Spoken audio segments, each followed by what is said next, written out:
नाही नाही, कोणीकडं बी नको जायला. आपलं विषय भरकटून विषयांतर नको व्हायला. तो मार्ग आपला नाही आहे. परंतु आपल्यासाठी जे उठले नाहीत ते मात्र आपल्या मराठा विरोधी आहेत. कारण आपल्यामुळे तिथं गेले आणि तिथं जाऊन आपल्या कोण बोलायचं तर त्यांचे कोण बोलायला लागले. म्हणजे सरळ सरळ यांनी मराठ्यांचा विश्वासघात केलेला. ही विश्वासघातकी आहेत सगळ्याची सगळे. यांनी विश्वासघात केला. मोठे आपल्या मतावर झाले, तिथं गेले आणि तिथं गेल्यावर आपल्याला वाटलं होतं आपल्या बाजून बोलतील तर तिकडून बोलले. मग हे आपले कसे, यांना आपल्या दारात उभा करायचं कसं, यांना आपल्या घरात घ्यायचं कशामुळं. आपल्या पोरांना औषध यांनी पाजलं पाहिजे म्हणून घरात घ्यायचं का यांना. पिढ्यांना पार हे मोठे होऊन बसले आणि आज आपल्या लेकरं मोठे होतील त्या बाजूनं बोलायचं तर तिथं आपल्या बाजून न बोलता त्यांच्याकडून बोलायला लागले की आम्हाला त्यांची गरज आहे आणि मराठ्यांची गरज नाही. आणि मराठ्याच्या मताच्या जीवावर मोठे झाले कसं काय मग तुम्ही. आता उद्या महाराष्ट्रातल्या मराठा समाजाचे ज्यांना शक्य ते येणार आहेत. उद्या 12 वाजता बैठक आहे. उद्या ठरवतो आता आम्ही आंदोलन काय करायचं आणि कसं करायचं. तोपर्यंत मराठा समाजाने शांत राहा. सगळ्यांनी कोणी आंदोलन करायचं नाही आहे. उद्याच्याला आपली दिशा ठरल्याच्या नंतर बिनधास्त आंदोलनाला लागायचं, बिनधास्त. कारण राज्य आपलं बघूयात आता हे अंमलबजावणी कसं काय करीत नाही. तातडीनं मार्गी सरकारने आता डोळ्या देखता अधिवेशन होऊन गेलं ना. आता कसल्याचा अवधीन फौदी यांना घेतील वाटलं होतं. समाजाच्या बाजूने असेल अधिवेशन समाजाच्या न्यायासाठी असतं, समाजाला हक्क मिळावा म्हणून असतं, समाजाचा फायदा झाला पाहिजे, जनतेचा फायदा झाला पाहिजे याच्यासाठी अधिवेशन असतं. विशेष अधिवेशन बोलवताना एक बाजू घेऊन तीच दामटीता, तुमचंच घोडं दामटीता मोकळा झालात. अशानं कुठं राज्यातली जनता सांभाळायला निघालेलं सिद्ध करताय का अशानं. ते बधीर झालेलं आहे पहिलेच. त्याला फक्त खावा लागतं वाटतं. कुंकुण ओरबडितो, पोटच भरत नाही त्याचं. केंद्रापर्यंत खातो एकटाच. अर्ध्या ओबीसीचं सर्वसामान्य खालच्या जातीचं तोच खातो. आता बोलता बोलता धनगर आरक्षणाचा कार्यक्रम करून टाकला. आता आणखीन ओबीसीचं घे म्हणजे सगळं उडालं पाहिजे. आम्हाला जे येते त्याला पाहिजे. आणि त्याला जवळ होतं तर आम्ही तसलं हट्ट नाही केला की त्याला जे येते आम्हाला पाहिजे. एकदम गेलेलं आहे ते. मी तर म्हणतो तुम्हाला त्याचे प्रश्नच घेत जाऊ नका. आता त्याला यादीतूनच काढून टाका. या ते प्युअर कामातून गेलेले ते. आता ते म्हणायला ते सत्यसुद्धा आहे. जर अधिसूचना तुम्ही काढता आणि चर्चाच तुम्ही घडवून आणत नाहीत त्याचा अर्थ दुसरा होतच नाही. परंतु आम्ही समर्थ आहेत. आम्ही सज्ज झालेलो आहेत 2-3 दिवसापासून. नाही आता त्याच भानगडीतच नाही पडायचं. ते टिकून येतं नाही टिकू. दिलं याचं स्वागत केलं आम्ही. दिलं आहे ना सरकारनं, चला ते स्वागत केलं. परंतु आम्ही केलेलं, मराठ्यांनी केलेलं मागणीचं काय. 2-3 जणांनी मागणी केली ती झालं, दिलं. चला याच आंदोलनाने दिलं, याच गोरगरीब मराठ्यांनी त्यांना दिलं. पण मूळ करोडो मराठ्यांची जी मागणी सगळ्या सोयऱ्याची अंमलबजावणीची ओबीसीतून आरक्षण याचं काय झालं ते सांगा. बाकीचं सांगत नका बसू म्हणा बडबड. होगा आता तुमची बडबड ऐकली 6 महिन्याने. किती 60-70 वर्ष घेतो का वेळ लागन घेतला ना 6 महिने. आता आंदोलनच आम्ही करतो बरोबर. आता ते काय ते जे होईल अभ्यासकांचा अभ्यास वेगळा असतो. आमचा अभ्यास सगळ्या सोयऱ्यांच्या अंमलबजावणीकडे ओबीसी आरक्षणात. ते जे होईल ते होईल. आता ते दिलेल्यांचं जे होईल ते होईल. टिकलं समाज घेतोय, ज्याला घ्यायचं ते 100-50 जण आहे त्यांना, ज्याला नाही घ्यायची का जोर जबरदस्ती नाही. करोडो मराठ्यांची मागणी ओबीसीतून आरक्षण आणि त्याच्यावर ठामेत. उद्याच्याला याच्यावर निर्णय होणार. अरे फायनल. तुला किती दिलं तरी पुरतच नाही. ते आले की ते नाही, ते आले की ते नाही. तो कोणालाच खाऊन द्या ना. तो एकटाच खातो सगळ्या दुनियाचं.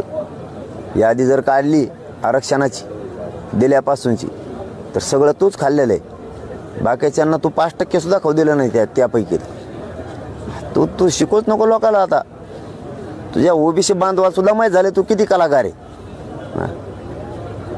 तुला फक्त ती एक विदूषकाची टोपी घालायला पाहिजे, नाकाला 2-3 काळे टिपके लावले पाहिजे. तू आहे नाही द्यावा आणि हा विषय तातडीनं मार्गी सरकारने. अरे डोळ्या देखता अधिवेशन होऊन गेलं ना. आता कसल्याचा अवधीन फौदी यांना घेतील वाटलं होतं. समाजाच्या बाजूने असेल अधिवेशन समाजाच्या न्यायासाठी असतं, समाजाला हक्क मिळावा म्हणून असतं, समाजाचा फायदा झाला पाहिजे, जनतेचा फायदा झाला पाहिजे याच्यासाठी अधिवेशन असतं. विशेष अधिवेशन बोलवताना एक बाजू घेऊन तीच दामटीता, तुमचंच घोडं दामटीता मोकळा झालात. अशानं कुठं राज्यातली जनता सांभाळायला निघालेलं सिद्ध करताय का अशानं. ते कुठं 12 कोटीचं नेतृत्व करतात सगळेजण मिळून. कुठं करतात. करायचा चान्स दिलता जनतेनं. त्यांना वाटलं होतं आमच्या पोरांचा विषय मांडतील, व्याकरणाचा विषय मांडतील. आमच्याच गोरगरीब मराठ्यांच्या अनेक वर्षापासून, शेकडो वर्षापासून 75 वर्षापासून मोठे झाले आणि आज आमच्याच विरोधात आहेत सगळे. आता आमच्याही लक्षात आलं नेतृत्व आपण करायला चान्स दिला या मायबाप मराठ्यांनी, त्यांच्याच पोरांच्या विरोधात उतरले, मराठा विरोधी निघाले सगळेच. या मराठ्यांच्या लक्षात आलं हे मराठा विरोधी आहेत सगळे, म्हणजे तिथपर्यंत आमच्या मतावर जायचं आणि तिथं गेल्यावर त्यांची बाजू घ्यायची. वारे मराठ्यांचे नेते आमदार आणि मंत्री म्हणजे मतं मराठ्यांचे घ्यायची आणि बाजू त्यांची मांडायची. वा यांच्या तोंडून हात फिरायला घेते. वा वा नाही नाही कोणीकडं बी नको जायला, आपला विषय भरकटून विषयांतर नको व्हायला, तो मार्ग आपला नाही आहे. परंतु आपल्यासाठी जे उठले नाहीत ते मात्र आपल्या मराठा विरोधी आहेत, कारण आपल्यामुळे तिथं गेले आणि तिथं जाऊन आपल्या कोण बोलायचं तर त्यांचे कोण बोलायला लागले. म्हणजे सरळ यांनी मराठ्यांचा विश्वासघात केलेला, की विश्वासघातकी आहेत सगळ्याचे सगळे.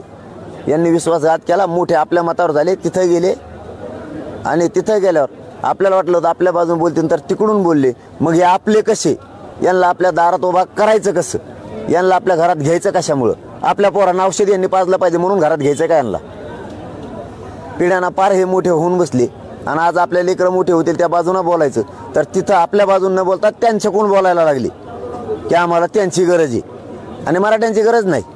आणि मराठ्याच्या मताच्या जीवावर मोठे झाले कसं काय मग तुम्ही. आता उद्या महाराष्ट्रातल्या मराठा समाजाचे ज्यांना शक्य आहे ते येणार आहेत. उद्या 12 वाजता बैठक आहे, उद्या ठरवतो आता आम्ही आंदोलन काय करायचं आणि कसं करायचं.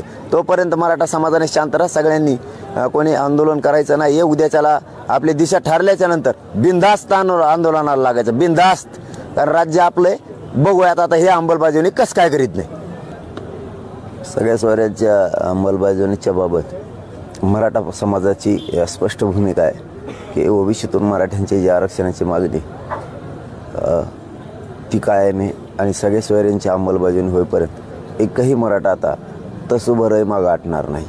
आता सगळं झालेलं आहे, फक्त अंमलबजावणी हा मराठ्यांच्या समोरचा प्रश्न आहे. त्यामुळं मराठी लढण्यासाठी आणि ती अंमलबजावणी मिळवण्यासाठी सज्ज आहेत. मराठा समाजाला माझी महाराष्ट्रातल्या विनंती आहे की उद्या आपली बैठक आहे, त्या अगोदर कोणी कोणचं आंदोलन करू नका, शांत राहा.